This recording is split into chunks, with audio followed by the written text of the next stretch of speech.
The last 30 days at the UN have been eventful for the Iranian delegation. It has survived what Russian Ambassador Vitaly Churkin called a PR stunt in the form of an IAEA report accusing Iran of building an atomic bomb, and also resolutions from General Assembly committees that Mohammad Javad Larijani, head of Iran's High Council for Human Rights, called political theater. So the Iranian ambassador to the UN, Mohammad Khazaei, says that when American spy drones turn up in Iranian airspace, it's a sore point. But as far as Iran is concerned, we are very sensitive about such acts, and we consider those acts as act of hostility against Iran, especially in this situation that, if you know, within the last few months, the provocative and negative propaganda against Iran by the United States has been intensified and increased. On Thursday afternoon, Khazaei sent a letter to UN leadership calling for the UN to implement, quote, clear and effective measures to be taken to put an end to these dangerous and unlawful acts in line with the United Nations responsibilities, unquote. Though U.S. officials claim the drone had been in Afghan airspace, the Iranian letter states that it was 250 kilometers deep into Iranian territory when it was brought down by, quote, prompt and forceful action by the military, unquote. Though many may be surprised, Khazaei says that the American spy drone program is a frequent visitor to Iranian airspace.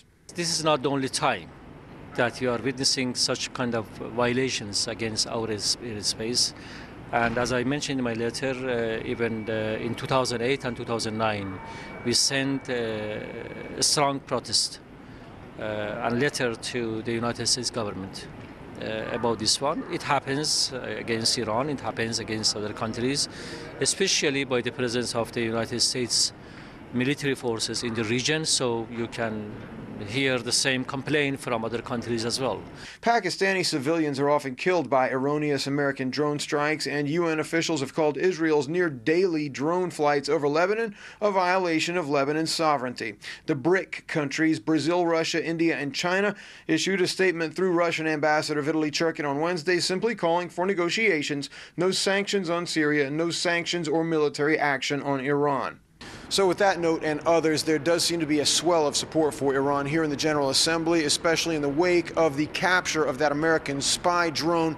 As for Iran's response to that diplomatically, the Iranians say they're exploring all options.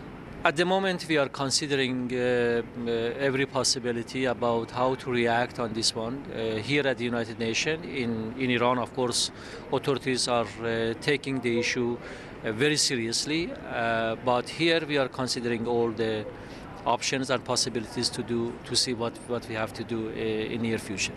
Video of the drone shows it to be relatively undamaged, and not much is known about how it was captured. The drone is unmanned and one of America's most advanced spy technologies.